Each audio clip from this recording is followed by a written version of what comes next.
Earn yourself being the greenest of all the green flags. Wag naman yung masyadong OA, 'di ba? At the end of the day, partner ka niya, andun ka para sumuport sa kanya. Ang daming natuwa, no? Ang daming sobrang na-amaze how Erwan is very supportive of Anne's career. And actually, they both have kumbaga parang kanya-kanya silang may career na pinangangalagaan. We know naman na si Erwan, yung mga content niya online, no, yung kanyang YouTube channel, yung nag-feature siya ng iba't ibang mga pagkain.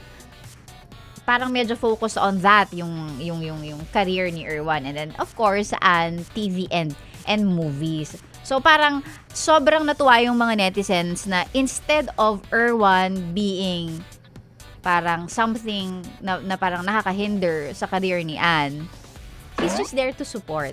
And I believe that's how partners, that's how your, 'di ba, your husband, your wife, your partner in life should be. Yun yung dapat na role nila. Never dapat silang maging hadlang sa pag-soar, sa pag-abot mo ng mga milestones in your life. Instead, dapat nandyan sila to support you. Kaya sobrang natuwa yung mga tao na parang it's just okay. Okay lang sa kanya. You know, trust that your partner won't do anything that will compromise your relationship. Valid na maging seloso, maging selosa, but there should be a boundary. There should be, 'di ba?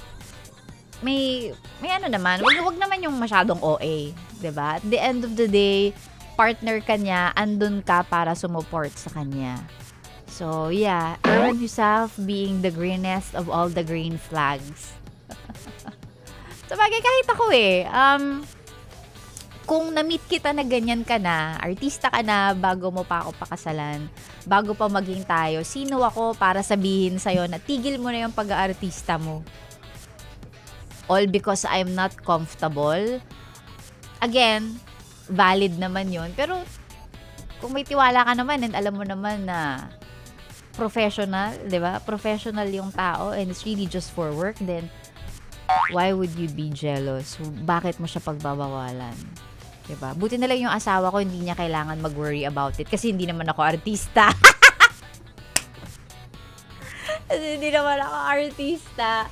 Hindi na wala naman ako love team. So, alam mo yun, buti na lang, 'di ba? Ano pang ginagawa mo dito, ha? Sinasabi ko na nga ba eh. Solid yes friend ka talaga. Dahil nandito ka na rin lang, sige na, Mag-like at mag-comment ka na. mag-subscribe ka na rin at i-click ang notification bell. Para mapasali ka sa mga kalokohan namin. Bawal na bawal mag-no dito, ha? Kasi yes to!